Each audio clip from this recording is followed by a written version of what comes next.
Hello Libra, welcome to Guruma Hindi tarot. और ये reading है 28 जून से लेके 4 जुलाई तक की। तो चलिए देखते हैं आपके लिए क्या मैसेजेस है इस वीक में और आप क्या एक्सपेक्ट कर सकते हैं अपनी लव लाइफ में।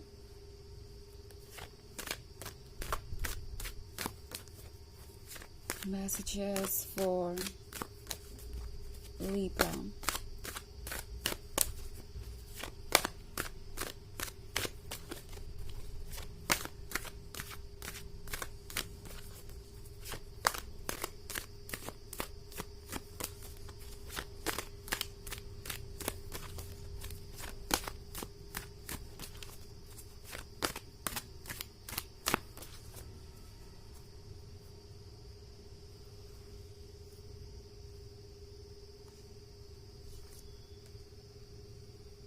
Seven of Swords, Ten of Pentacles, Queen of Pentacles, Five of Wands, and Two of Wands.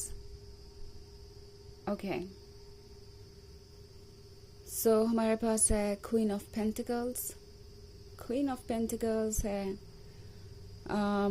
उन चीज़ों के बारे में जो कि अभी कही नहीं गई है बट इनके एक्शन से जाहिर जल्द ही हो जाएंगी। ओके।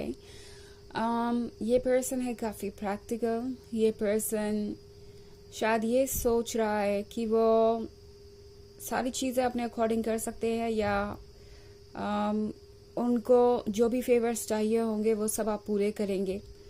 ये पर्सन एक्चुअली हर चीज़ को लॉस और गेन के हिसाब से देख रहा है। ये पर्सन बहुत ज़्यादा कैलकुलेट कर रहा है हर चीज़ को कि अगर वो आपके साथ रिलेशनशिप में आते हैं फ्यूचर में तो उन्हें क्या मिलेगा क्या नहीं। और फिर इस पर्सन को लगता है कि उन्हें उसी हिसाब से एफर्ट करना चाहिए। इस पर्सन को लगता है कि सारी जिम्मेदारी आपकी हो सकती है। अगर वो चाहे तो आप पर सारी रिस्पॉन्सिबिलिटी डाल सकते हैं और इस 10 ऑफ पेंटिकल्स को एंजॉय कर सकते हैं। 10 ऑफ पेंटिकल्स है फ्यूचर के बारे में, मैरिज के बारे में, हैप्पीनेस के बारे में और अटेंशन के बारे में। तो इस पर्सन को लगता है कि उन्हें सेंटर ऑफ अट्रैक्शन होना चाहिए, उन्हें सारा अटेंशन मिलना चाहिए। एंड मे बी बात सिर्फ इन तक ही सीमित नहीं है लिब्रा। हो सकता है ये पर्सन आपसे ये भी एक्सपेक्टेशन रखे कि आप उनके फैमिली मेम्बर्स की भी सारी उम्मीदों पे खरे उतरेंगे, आप उन सारी उम्मीदों को पूरा करेंगे। और ये पर्सन ये चीज़ देखने को तैयार नहीं कि आप कितने ज़्यादा बर्डनड है। ओके। अगर आप इस कार्ड को देखें तो यहाँ दो लोग हैं जो चेस खेल रहे हैं बट नीचे एक पर्सन है जिसके ऊपर सारा बर्डन है और जिसके हाथ में किंग है। तो इस पर्सन को इस बात का अंदाज़ा नहीं हो पा रहा कि आप कितने इम्पोर्टेंट है और कितना ज़्यादा वो प्रेशर आप पे डाल रहे हैं। इनफैक्ट इस पर्सन को पता है कि किंग आपके हाथ में है और जैसे कि आप ही सब चीज़ें डिसाइड कर सकते हैं but at the same time ये पर्सन काफ़ी अच्छा मैनिपुलेटर हो सकता है। अपनी बातों को इस तरीके से कहना कि सामने वाला अग्री हो जाए कि वो सही है, ये इनका स्किल है और ये इन्हें बहुत अच्छे तरीके से आता है। ओके। और यही ये पर्सन कोशिश कर रहा है करने की।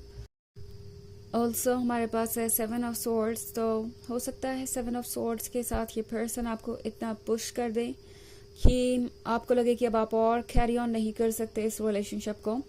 ये पर्सन बहुत बैलेंस करने की कोशिश कर रहा था इन सॉर्ड्स को स्किलफुल तरीके से बट अल्टीमेटली सब कुछ आउट ऑफ कंट्रोल हो ही गया, सारे सॉर्ड्स गिर ही गए और ऐसी ही सिचुएशन आपको महसूस हो सकती है। ओके। कि आप कितनी भी कोशिश कर लें आप इस रिलेशनशिप को संभाल नहीं पा रहे बिकॉज दूसरी तरफ से कोई अंडरस्टैंडिंग नहीं है, कोई एफर्ट नहीं है और ये एक बहुत ही कॉम्प्लिकेटेड सिचुएशन हो सकती है। ऑल्सो 5 ऑफ सॉर्ड्स है। तो 5 ऑफ सॉर्ड्स क्या होने का मतलब है कि ये पर्सन महसूस कर रहा है जैसे कि उन्हें लड़ने की ज़रूरत है। ओके। लड़ने की ज़रूरत है आपसे नहीं, ऑब्वियसली अपने हालातों से। इस पर्सन को पता है कि एक लिमिट तक ही कोई भी किसी चीज़ को बर्दाश्त कर सकता है, उसके बाद तो ऑब्वियसली कोई ना कोई चॉइस करनी ही पड़ती है। हो सकता है कि आप उन्हें छोड़कर कहीं चले जाएं, उनसे दूर हो जाएं उनके इसी नेगेटिव बिहेवियर के कारण। तो ये पर्सन जानता है कि उन्हें कुछ चीज़ों को तो खुद भी हैंडल करना पड़ेगा, बट अभी भी ये पर्सन इतना इन चीज़ों को सीरियसली नहीं ले रहा।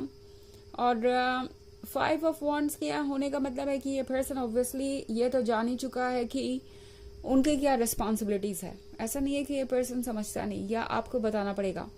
ये पर्सन ऑलरेडी जानता है, बट उन चीज़ों को फॉलो नहीं करना चाहता, बिकॉज उन्हें लगता है कि आप हैं ही, आप सब कुछ हैंडल कर ही रहे हैं, तो उन्हें टेंशन लेने की क्या ज़रूरत है। वो इस रिलेशनशिप को, इस लव को एंजॉय करें, वही सबसे इम्पॉर्टेंट है। ऑल्सो 2 ऑफ वॉन्ड्स का कार्ड है यहाँ पे। टैरो आपको ये वापस याद दिलाना चाहता है कि जैसा हम करते हैं वैसा हमें मिलता है। ओके, सो इस पॉइंट पे रेड फ्लैग्स इग्नोर मत कीजिए, ये सोच के कि चीज़ें कभी चेंज हो जाएंगी या ये पर्सन बदल जाएगा। ये जो कोई भी है, ये आपकी बाउंड्रीज को टेस्ट कर रहा है, लिमिट्स को टेस्ट कर रहा है। और टैरो आपसे कह रहा है कि इतने सारे रेड फ्लैग्स इग्नोर करना ठीक नहीं होगा। हो सकता है कि इसका कॉन्सिक्वेंस आपको बाद में देखने को मिले। सो जो भी चीज़ें हैं उन्हें अभी क्लियर कीजिए, उन्हें सॉर्ट आउट कीजिए, बिकॉज इग्नोर करना कुछ भी ठीक नहीं होगा। कुछ भी इस वक्त बदल नहीं सकता जब तक कि आप उसके लिए एफर्ट ना करें या उसके लिए कोशिश ना करें। सो आपको इस पर्सन को ये तो कम से कम बताना ही होगा कि आप कैसा फील कर रहे हैं। इस बात को लेकर अगर आप कुछ ज़्यादा ही परेशान है कि कहीं आपने कुछ कहा और ये पर्सन आपसे दूर चला गया, तो फिर आप क्या करेंगे। तो टैरो आपसे कह रहा है कि आप इस पर्सन के आने से पहले भी कंप्लीट थे, इनके जाने के बाद भी कंप्लीट रहेंगे, एंड मोस्ट इम्पॉर्टेंटली जो आपका है आप उसे लूज नहीं कर सकते। सो डर के इस बात का, अपनी फीलिंग्स को खुल के जाहिर कीजिए। ओके, हालांकि ये एक जनरल रीडिंग है तो ये सबसे रेजोनेट नहीं होगी, एनर्जी रिवर्स हो सकती है अगर आप क्रॉस वॉचर हैं। इसके अलावा अगर आप पिछले वीक की रीडिंग देखना चाहें तो उसका लिंक आपको डिस्क्रिप्शन बॉक्स में मिल जाएगा हमेशा की तरह। चलिए आगे बढ़ते हैं और देखते हैं और क्या मैसेजेस है आपके लिए।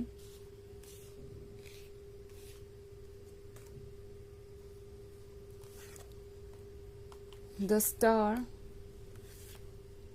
9 of Wands, the World, the Emperor, and the Justice. Okay. So हमारे पास है द वर्ल्ड। द वर्ल्ड के होने का मतलब है कि चेंजेस आ रहे हैं, वो इस पर्सन को साफ साफ दिखाई दे रहा है। ये पर्सन जानता है कि वो ज़्यादा दिन तक इस तरह के बिहेवियर को कंटिन्यू नहीं कर सकते, बिकॉज जस्टिस का कार्ड है। तो या तो आप खुद अपने लिए जस्टिस चुनेंगे, आप उन्हें खुद ब खुद कट ऑफ कर देंगे, या फिर यूनिवर्स कुछ ना कुछ एक्शन लेगा। ओके, तो द एम्परर को अभी भी लगता है कि कुछ चीज़ें पॉसिबल है, हालांकि मन के अंदर डर भी है। 9 of Wands के साथ टैरो आपसे कह रहा है कि आप स्टक नहीं हैं, आपको अपने आप को चूज करना चाहिए और उस हर चीज़ को खुद से दूर रखना चाहिए जो आपके लिए नेगेटिव बनती जा रही है। ओके, आपके पास ये लाइट है जिससे कि आप बाहर का रास्ता ढूंढ सकते हैं। 10 स्टार के साथ आप जो अनकंडीशनल लव दे रहे हैं वो ऑलरेडी इस पर्सन के लिए काफ़ी हो चुका है। आपको इस पर्सन को और ज़्यादा पैम्पर करने की आवश्यकता नहीं है या और ज़्यादा एफर्ट करने की आवश्यकता नहीं है। ओके, अब ये रिलेशनशिप इनकी जिम्मेदारी है, इन्हें भी अपने पार्ट को प्ले करना पड़ेगा, अदरवाइज जस्टिस का कार्ड तो जस्टिस करेगा ही और इन्हें आपसे दूर जाना पड़ेगा अपने लेसन सीखने के लिए। ओके, चलिए देखते हैं आपके लिए ओरेकल मैसेज क्या है।